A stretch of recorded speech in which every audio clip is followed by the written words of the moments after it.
Alright, now I'm going to talk about Merry-Go-Round Studios. It is an Indian film production and distribution company based in Hindi.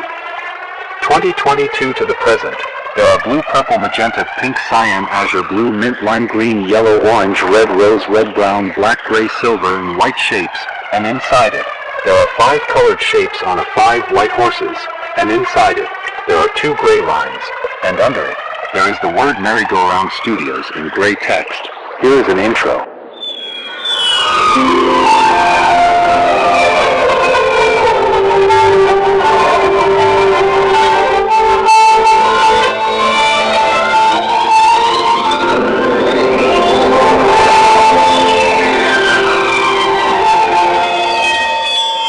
Has been the previously neutral Nordic country.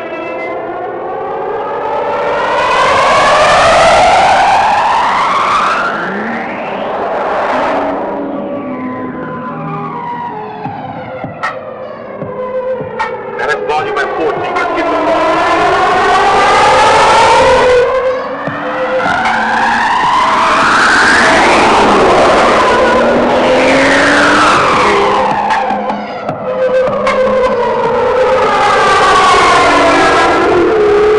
Alright, so setting off here on the 12th Street in Kendra. So the first thing you notice about this, well, we have a really nice I'd like to bring you things as soon as we're possibly capable of doing it. And sometimes that means that we're not even allowed to drive the product ourselves. So, we have somebody to drive us around and show us his product, but we don't just have anyone. We have Andreas Seigen with us today, and he is the head of development for SUVs at Mercedes. So, if anyone should know the answer to my question, this guy should be it. Now, I want to start off by saying the GLE Coupe, when that was introduced, well, it was a little bit of a head turner. I think it's fair to say that all car design is an intersection between form and functionality, and the GLE Coupe was a little bit of a challenge when it came to functionality.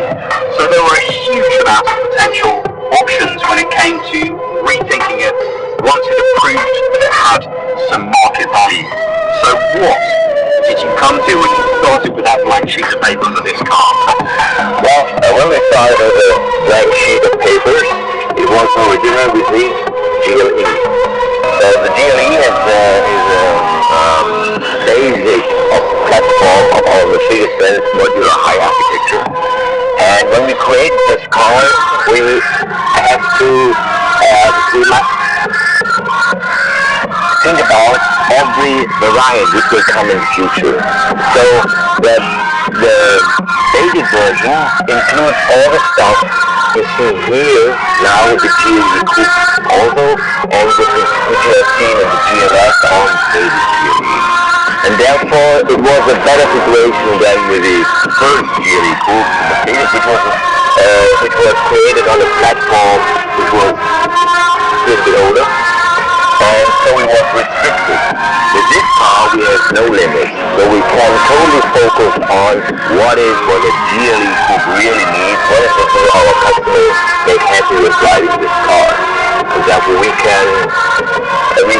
have developed all these stuff which I want to show you today, and that we feel that the GLE Coupe is more than a body and bike ride.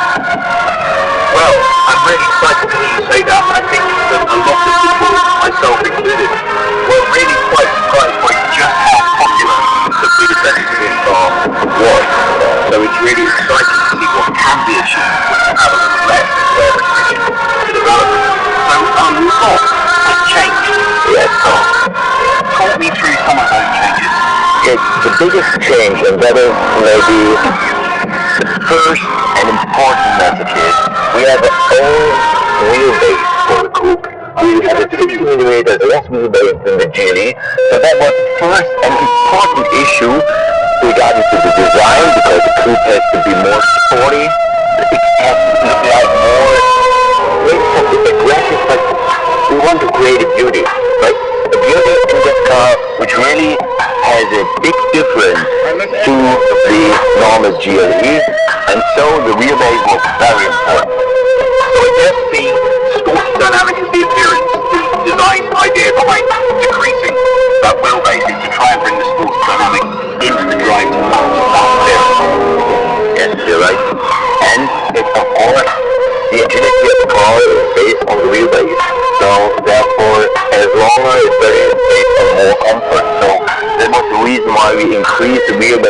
GLE or for the GLS, because the main issue for these cars are comfort and roominess.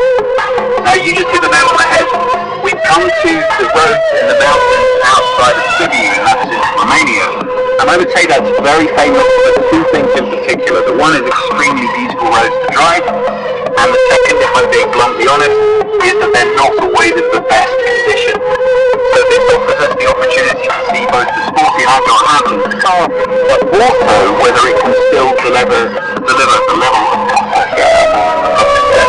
Hopefully you feel it, because we are driving here in a curved mode right now, very smoothly and very rough roads here, and you don't feel that the car is like moving the body and so on, and even here in the cold, you feel it, it's very stable. The body in white is very stable and the whole body is very stable, so therefore even we drive with 22-inch wheels. Those are still the largest wheels available to Mercedes, right? No, the GLS is available with 23-inch wheels with a diameter of 825 millimeters. Okay, I think 22 is probably going to be big enough for me. Now, this car is also now available with a different engine lineup. What are we driving here right now? So we are driving the 400D, the 6-cylinder inline diesel engine with here, because we have the E-active body control in the car with a 48-volt system. So that gives sort of a little boost, an electric boost. No, this something different to the gasoline engine, where we have 48-volt system with the integrated starter generator. So this is the first. Here we have two electrical systems on board, because we need the 48-volt for the power. It powers the C80C system. So therefore, we have, in addition to the normal 12-volt system, this 48-volt system on board. So that gives the power, for example, here to move the body in the curve. Then we drive a little bit like a motorcycle, you know, instead of going in the direction like the car normally. It goes inside the curve and it's stabilized. And thanks to that new system, you now have available 100% of the power in each of the wheels, is that correct? Exactly. That makes a significant difference to the utility. There's no rolling bar.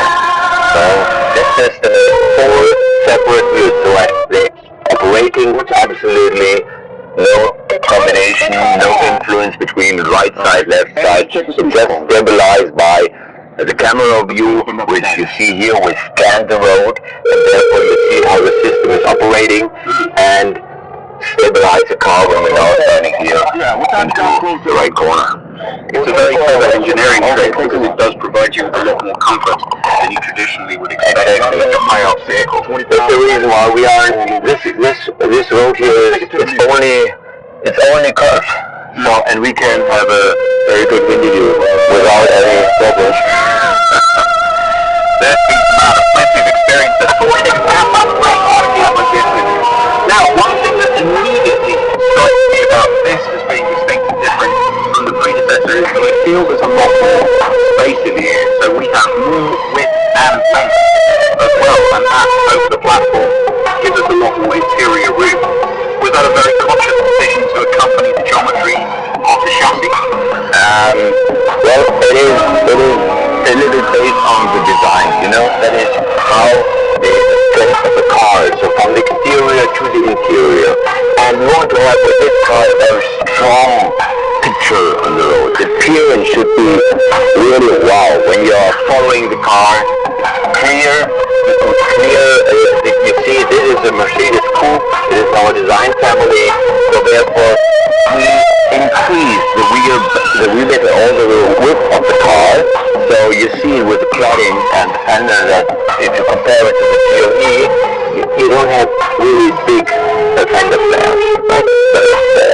And that gives us, of course, the opportunity to improve the interior space a little bit.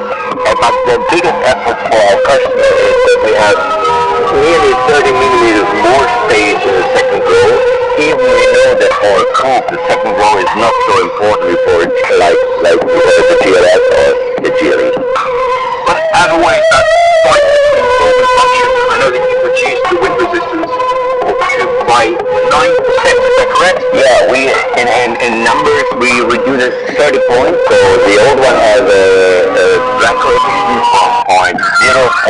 and the new one is 0.32.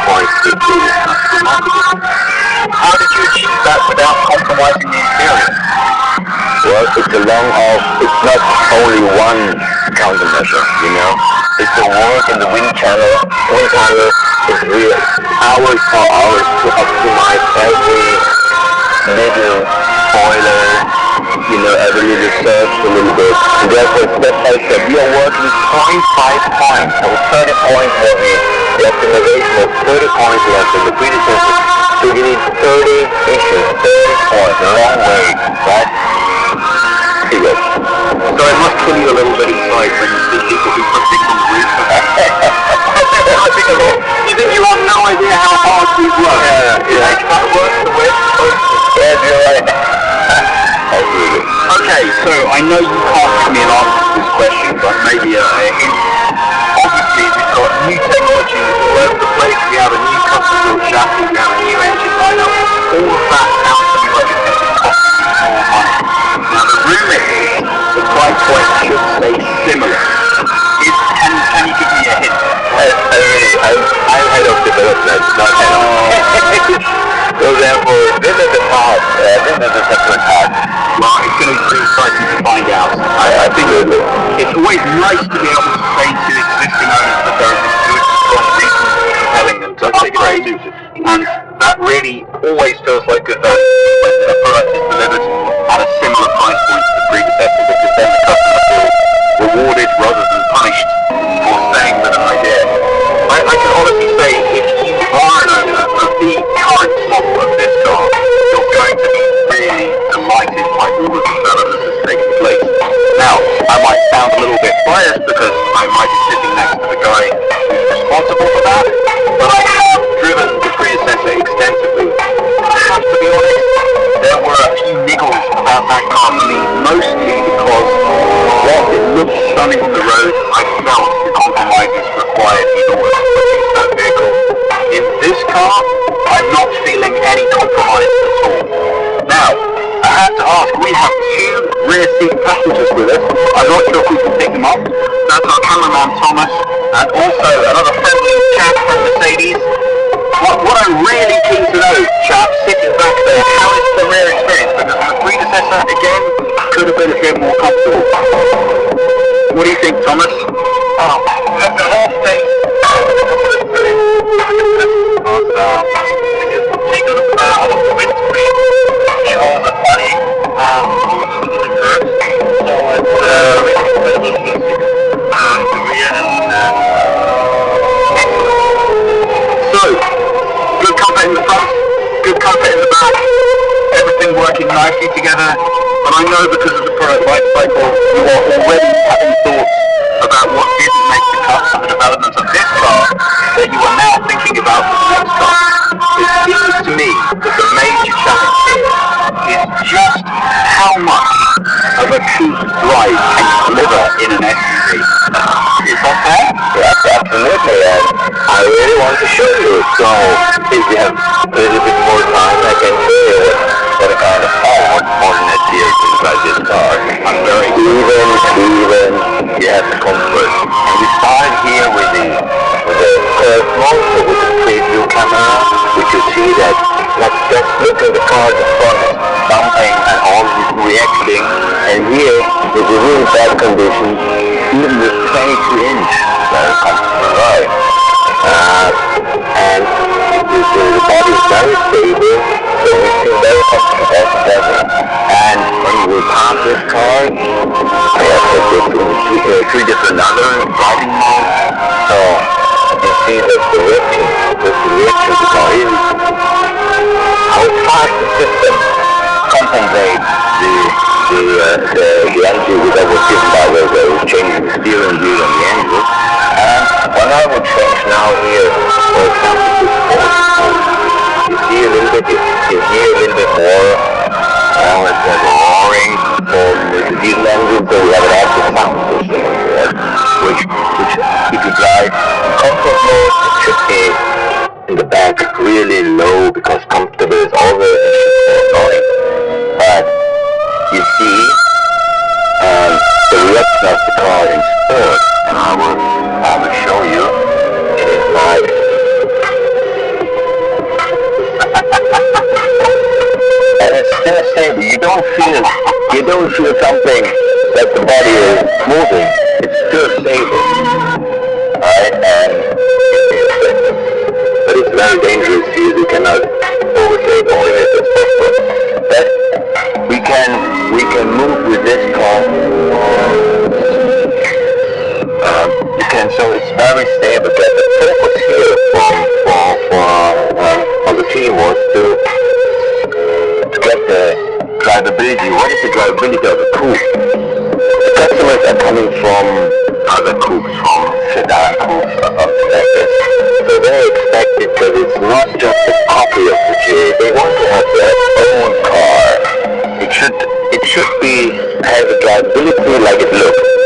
car looks fast, even at standstill. And here we go. Lovely. Now, if you haven't driven one of these before, I think that description really hits the nail on the head of what wasn't ideal with the predecessor, was that it was a GLE with a less practical foot shape on it. It looked great, but it was never delivering the drive that the visuals promised. I think we've just seen most of the first 45 seconds. This car is a little bit of a different beast. Yeah, and you can very easily, very comfortably, we are going with an SUV in this dimension. I'm going this one, and we have this one. So this is just a very, very easy way. This is a 400 people, so it drives very fast, but it's very stable. But now the pairing between the engine and the gearbox. Yeah, we have the main system is our electronically staging system, and we control everything. So if we are driving now in sport mode, we have some other limit where the axis is controlling the car, and it's communicate. The communication is between the engine, between the acceleration pedal, between the gearbox, and between our torque on demand system. Because our torque on demand system is fully capable to control the torque from the rear to the front. And therefore, if we find out that the car is the main target is being neutral as long as possible, and if you, for example, you see here, do it like this, do it like this. You know, you can really, the car is reacting immediately, even we are fully loaded. And that is based on that now we are driving only in 4x2 mode, you know, that you see here on the screen. It's only the torque on the rear. So the capability of the front wheels are maximum focused on for the steering angle to move the car in the right direction. Immediately reaction on the driver's wish to change the direction. So without rolling issues of the body. That was the main target, and that is a system. We have different power. We have a new technology, a very high technology of the brake system in the car, and it's very fast. So that allows us to have other limits in this coupe than in the previous version or in the old GLE. Is the gearbox new? No, the gearbox is a 9 G-tronic. It's exactly the same as the other one, but the program is adapted for the coupe. So the point of changing the gears is, you see, if we are coming out of a curve, we don't have to search. So whenever we brake down, we reduce the speed, so the system automatically finds in the right gear. You know, not searching for which gear is now the right one. It's there. Even I'm driving in without any manual change of the gearbox. And this gearbox is across the range? Yes. That's good to know. That's good to know. I think one of the nice advantages that you've been able to take advantage of in the redesign is use a lot of tried and tested technology and build on it to make it more focused and specific. Exactly. For this car. Exactly, and that closes the issue when we have the blank sheet. Is you have on this first idea, the first technology you choose has to include all the different variants at the beginning. You cannot start developing a coupe just, okay, let's do it after we finish the car. Then something is missing. And as I mentioned, the wheelbase, the decision of the wheelbase was very clear, and this is the entry for getting these performance and for special drivability of the GLE coupe. But 30% now of overall total Mercedes-Benz sales are SUVs. Is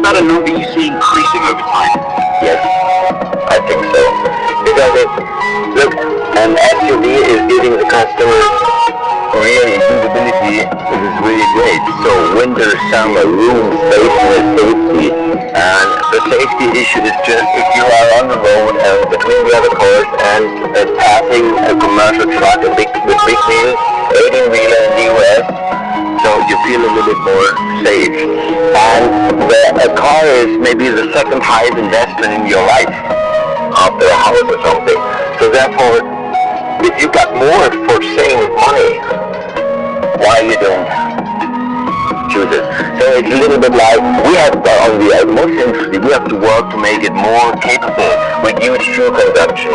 The electrification of the cars, which is now starting all in the SUV segment, you see, very successful. Well, and we will here have a plug-in hybrid also for the GLE Coupe. So, that's 2020. I think that's going to be a very exciting vehicle.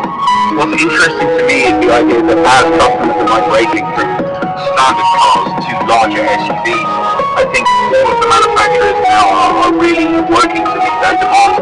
Say, okay, just because this is your traditional car that you can take, we now need to offer you a version of this as an SUV. And what's really exciting to be able to look at is that for the first time I'm feeling some of that driving experience that really is unique or was unique in the car is now available in the SUV rather than just the styling.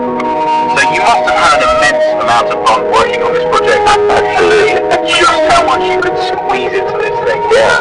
Was there anything that you found particularly challenging about the job where you thought, we didn't realise just how difficult it would be to achieve that? Well, at the end it was our EABC system. This innovation is absolutely incredible, and we found out a lot of things which we didn't know before. But during the development, of course, was the first system in the world, and therefore every day we got new information and we are learning. We are still learning and found out some new features which we are now capable to introduce in the car. For example, with the gasoline engine, you will have in the S-Class program, driving program, also integrates now the first mode. So we are now able to give more safety in driving in an S-Class sport mode with the first program. Feel like a little bit like a motorcycle. And that's also new for this car. Wow. It's crazy. Motorcycles are becoming more like cars. Cars are becoming more like motorcycles. I'm going to stick with the car. So, across the engine lineup, what would be your pick? What do you have most fun with personally? Well, I think the engine lineup is we're having 6-cylinder diesel in two versions. We'll offer the 6-cylinder gasoline version with 48 voltage. So my personal it's difficult to say, because if you have really a long ride and you don't want to refill, takes a diesel engine. It's a long distance car, very smooth, and it's capable. The torque, if you're driving here through the mountains, the torque is immediately available. Even if it's a little bit quiet in the car, just off the power. On the other hand, the gasoline engine with the sound of exhaust system would also make fun. So therefore, I'm frankly, I would say, I'm happy because I have a solution to change. Right. Right. Well, I'm reading that obviously one of the customers' biggest concerns has been everything that's fallen out about diesel, and all of the manufacturers have a lot to do to win back trust in terms of how that is presented at market. Not only is the diesel engines now Euro 16, but I read also that you have a new dosage system to make those emissions even cleaner still. Yes, you're right. So a little about how that works. It is a combination of active and passive systems here in the exhaust system, and that gives us the opportunity. We fulfill with every diesel engine from the GLE platform, we fulfill the emission regulations RDE 2 60, so not 60, 10, 60, and that is our message to our customers that when they buy this car, they have a car which is capable also for future emission regulation, because we fulfill these. And you see, we did a lot of investment here, really, to do all what we can to support the environment and all these issues. But the diesel is still a very important engine, and the customer likes diesel. So therefore, what we can do everything what is possible from the technical side, and therefore the customer is very complex, a lot of different filters, and so we are happy that we can deliver Audi to Euro 60. Now, one of the nice features of the car that we haven't actually touched on yet is the way that the Mercedes-Benz UX system is integrated into it. I would say pretty much effortlessly, both in terms of how it's styled and also how it functions. You have so much information available to you about this car and its performance. How much of that is accessible through talking to the system rather than physically pressing buttons? Well, I think the speech, the voice recognition to communicate with the MBUX, there are still every month they are getting on the servers more information. But for the functionality of the car, we have a clear strategy. Every function which is, which influence the drivability of the car is not available by speech. Because the driver don't want that someone from the back is just talking, okay, change drive program. Yes. And this has to be controlled. And this you have to be active, push the button even on the system, either on the touch screen or whatever. For all the others, for comfort issues like massage or radio or something, this is in the system. And what we create here with the MBUX is the big advantage. You see here the bump notification. It's impressive. It's impressive. When you go around, you don't feel it. It's really a genuine shame you can't see the state of some of these roads. But it is doing a very, very good job. This air suspension is doing a superb job of giving us a nice, level, comfortable driving experience. And that was exactly the point, how we explain techniques in the car. And therefore you use here the screen to explain, because most of our customers are not expert like me. They are just, okay, if you drive here and say, well, everything is fine, because he's not really interested and he cannot fully understand what is behind this, that the comfort is like it is. And therefore we create here these screens to show how the system is working. It's not only because talking about air suspension, talking about E8 active body control, it is a word.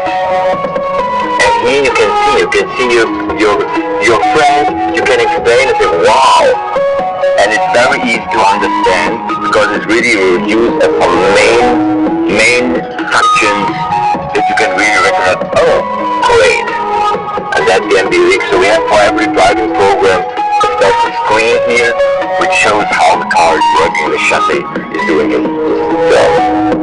This is a much higher definition resolution as well than the predecessor, I think. Thomas, how does it look from back there? Is it crisp and clean back there too? Totally. That's actually very nice. I always like when some thought has been put into how systems present to the rear passengers as well. And especially now I can see that it is actually nice to sit back there with the additional headspace. It looks good. So, we've checked out the sporty driving, we've checked out the comfort. How is the economy? Are you brave enough to give me a live figure on what this car is delivering you right now? Wait while we... Okay, maybe that was one half too far. But I think it's always nice to get a real world usage on the figures, because we all know how fuel efficiency numbers are arrived at is different from market to market, manufacturer to manufacturer, and it can make it very frustrating for the consumers to get a realistic understanding of exactly what sort of usage they're going to be able to get. How does the usage of this vehicle compare with the predecessor?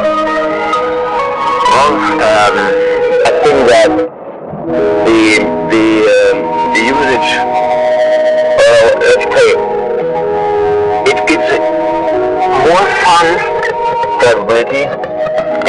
better for the trunk space, a better usage of the trunk space. We optimize because we get feedback. There are minor issues from your one, but we got the feedback. We did some changes here because the trunk is now better reachable. It's not so high. It was a little bit too high, but now you can move down the whole car up to 50 millimeters. We reduced the trunk level about 60 millimeters overall, so therefore it's easy space. We have a new to cover the trunk. We have a new concept there, which is easy to use. You have more space in the rear. You have more space in all these stuff here. And well, I think overall, and drivability and comfort as mentioned. So I think you got really value for money. How is the fuel efficiency in this versus the predecessor? The fuel efficiency, it will be really less. Will be less than the predecessor, definitely.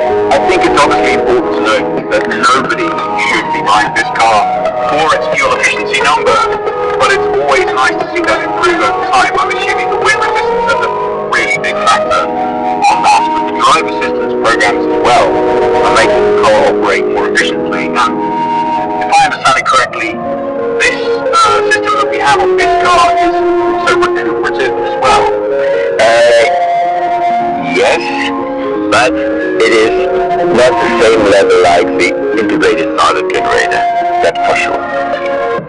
Still, every little bit of energy saved is another little bit of extra money in your pocket for the options, which I'm sure you're going to want to spend on. Now, we can't play it for you, obviously, because of price, but I'm really keen to know what you think of the sound system. Well, let's move a little bit. You can feel it now. It's roaring. There we go. And there is a diesel, you know?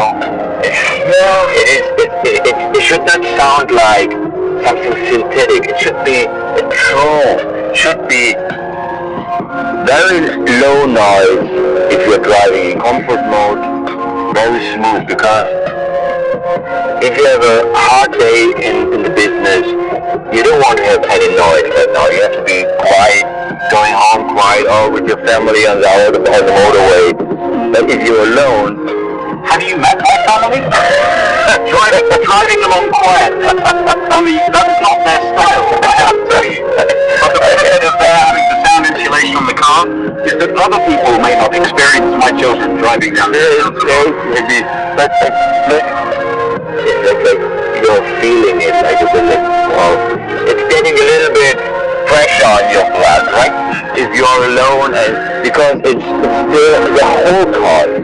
The customer is feeling the whole concept. It's not feeling only the engine. It's not feeling only how the acceleration is the car is doing the acceleration mode or something.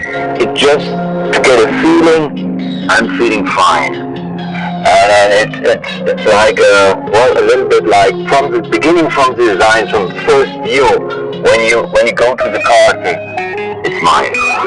Watch to the right and look at the guys who are already on. Made a good start. And he's looking quick and he's thinking about, okay, what do I do here? And here comes the Ricky.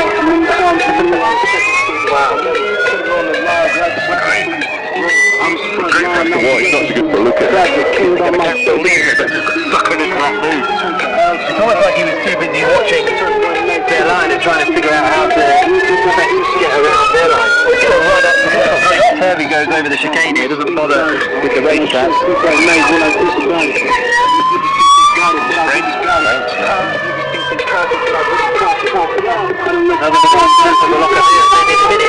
He's going to give the oh hang on, so it was the next lap that he hit the Dragon, yeah. That's the front of the Dragon, looks like. He did a good job. Yeah, there wasn't one. He's an opportunity now. Last time you had. Now he's really boxed in those passes. There's nowhere to go. Contact is nice, very frustrating for a driver. Nasty. Called accident. The grassy seat or top just positive slack lines so dead lock up all of it. I think that might have just been the front too because a little bit of a nudge. Ladies and gentlemen, that's the new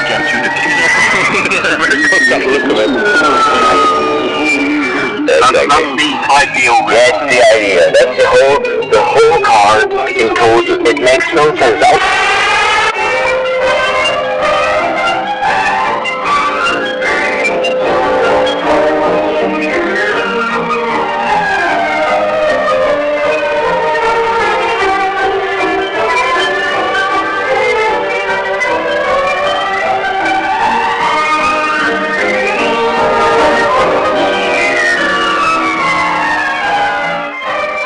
Of power, the gleam of oil.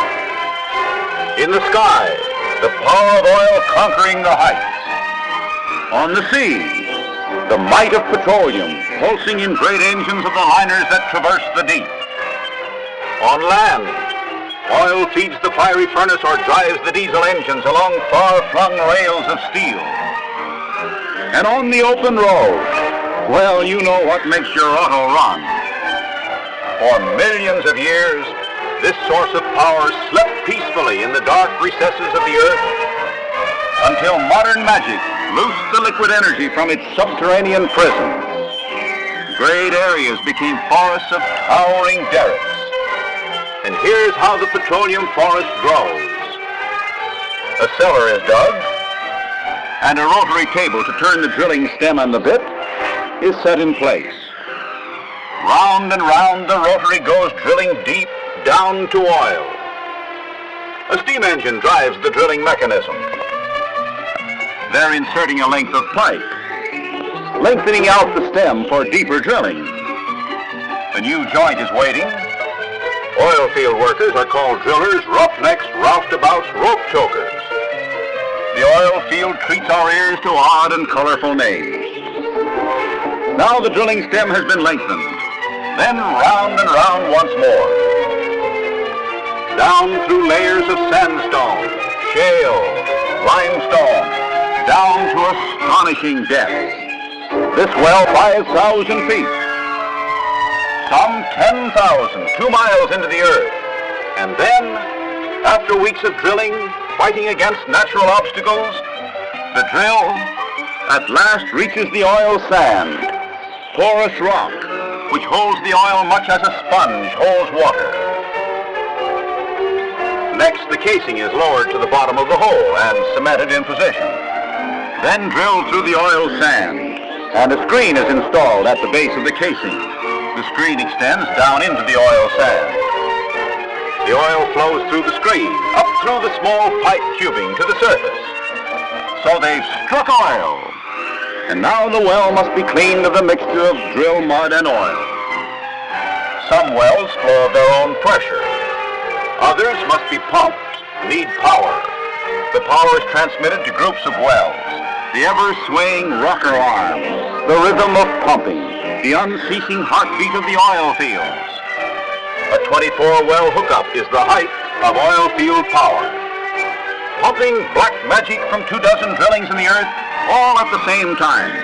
Out of the ground, the oil is cleaned of natural gas or water, which is combined with it. Next, the petroleum starts on its way through a great network of pipelines. There are powerful pumping stations every 40 or 50 miles to keep it moving along the lines. The lines of pipe, alive with racing oil, run through forests and over plains to these silver discs. They're storage tanks where the oil rests briefly before it rides the waves in giant tankers. And they're masterpieces of shipbuilding, those tankers of steel. The largest navigate the sea at 15 knots and carry 5.5 million gallons of oil. The voyage of oil to the refineries. The refinery with its modern structures, technological towers, minarets of science, docks, office buildings, pageant of industry. Day after day, there is an endless flow of oil as the tankers discharge their liquid cargo. Unloading oil is a vast operation of piping through huge hoses. Discharge pipes on the vessel and receiving lines on the dock are connected, and a cargo of 5 million gallons is discharged in less than 24 hours. No two cargoes of crude oil are alike, so each boatload must be stored in different tanks, and each batch must be processed individually. with laboratory tests to indicate the precise treatment for each. That is embodied science. Those masses of strangely wrought steel, forests of stacks, glowering and hissing boilers, leaping and winking fireboxes. Intense heat, the flames roar in the furnace, yet the oil flows so fast the heat does not scorch it. And scientists wrest from the crude petroleum its tremendous power in the form of gasoline and other fuel oils. And that's done in these towers called fractionating towers. They divide crude oil into the lighter and heavier parts. Those of different boiling points liquefy at different levels in the towers. Some lighter than gasoline liquefy at the top. Heavier parts liquefy further down. At the bottom are the heavy fuel oils, or the raw materials from which lubricating oils are made. When increasing use of motor cars pyramided the demand for gasoline to extraordinary heights, scientists were called upon to devise new methods. How could a greater proportion of gasoline be extracted from the crude oil than that obtained from the fractionating tower alone? To meet this challenge, the scientists turned to products other than gasoline which are drawn from the crude, studied their molecules, and found a way to change them, to turn them into gasoline. The result was cracking. Let's look at a diagram of a cracking plant. Here we see how one part of petroleum that is not gasoline is converted into gasoline. Called gas oil, it is pumped through a pipe into a cracking furnace, heated to over 900 degrees under tremendous pressure. And the individual particles, molecules, are broken into smaller molecules, just as coal is broken under a hammer. If we could see one of those molecules, it would look something like this. The hotter the molecule gets, the faster it wiggles, until finally it wiggles so fast, it flies apart. The pieces shoot around at great speeds. They eventually find partners and form new and smaller molecules that look something like this. These smaller molecules are now no longer gas oil, but are gasoline of high-powered, knockless quality. Some of the gas oil molecules do not fly apart and must be separated from the gasoline. This is done in the bubble tower. Here the big molecules, which are not gasoline, are held back and come out at the bottom as a liquid. The gasoline goes up the tower as a vapor, comes out at the top, and is condensed into liquid gasoline. Gasoline that gives more power to you. Experiment is the key to it all, and this is the experimental laboratory. In the making of powerful motor fuel, the control of temperatures is of extreme importance, and it is measured to an accuracy of 1/100th part of 1 degree. Gasoline is broken down into over 200 parts in that elongated tallness of glass, and each individual part is studied. The laboratory with its strange gleaming of new and unpredictable things. Here are created modern miracles with the chemistry of oil. Tank farm, to which the motor fuel goes from the refinery, and then out to the nation, by railroad tank cars and by motor bars. Pipelines run their web-like nets under rivers, over mountains, carrying gasoline that goes into millions of gasoline tanks to generate billions of horsepower for the nation. Oil means horsepower in a horsepower-using world. Briefly, in 4 words, more power to you.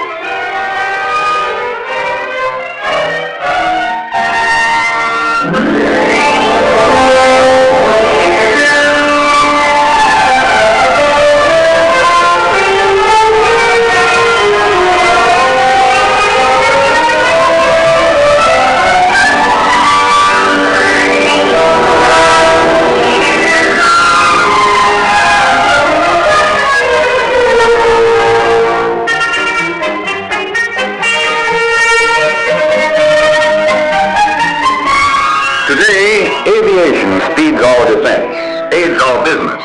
In hundreds of different ways, man has taken the air. Great progress has been made in the conquest of the skies in the past 30 years. Back in the year 1910, 50 miles an hour was about tops. Wherever it went, this flying barn door had a regular built-in headwind. It dragged along tons of air. Even in 1920, planes could barely do 100 miles an hour because they just weren't streamlined.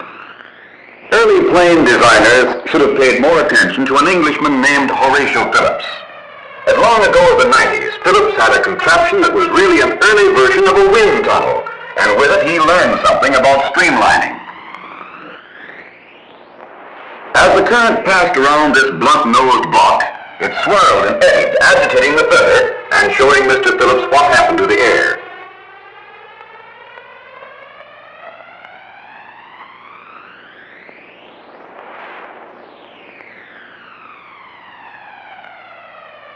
Finding that the air was much disturbed by its passage around the square block, Mr. Phillips experimented with many others. This one had a curved surface, and the air flowed smoothly around this object because there was very little resistance. Mr. Phillips had discovered the basic principle of streamlining, which is simply shaping lines so the air can pass over smoothly without too much resistance. But somehow nobody thought this was very important at the time. Mr. Phillips was forgotten until years later we wanted to make our planes go faster. Then began scientific research to learn the secrets of air in motion. Man-made cyclones shriek through modern wind tunnels at speeds as high as 760 miles per hour, even faster than the speed of sound.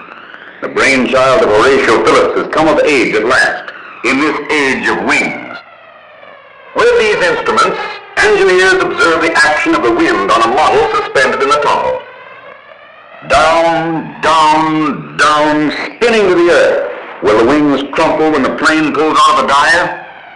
No, because in vertical wind tunnels like this, models are first tried out under conditions simulating those met when a full-size plane is in a real dive. And today, in gigantic wind tunnels like this one, at America's famed Langley Field, full-size planes are tested. A veritable tornado comes out of that immense tunnel, forcing tremendous pressure against the plane. To stir up a hurricane in that monster, it takes 8,000 horsepower. As a result of this unending research, American-designed and American-built planes are today the envy of the world.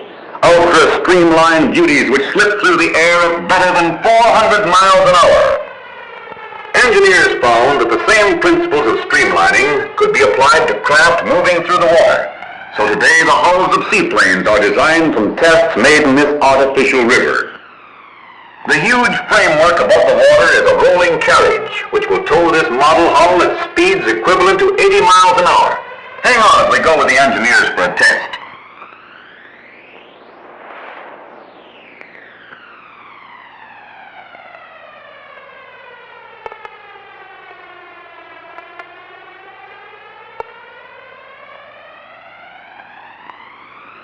And the result of months and years of experiment, transoceanic planes that carry heavy loads, thanks to streamlining.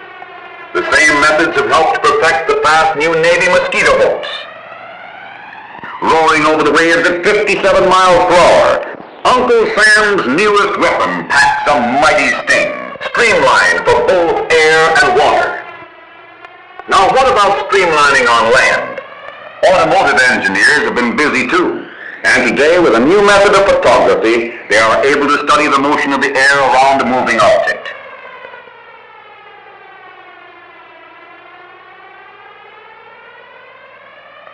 A stream of air will be blown against this block.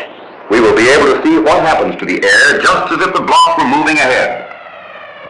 Hitting the front of the block, the air meets a lot of resistance, as in the old-fashioned automobile, which was shaped something like this.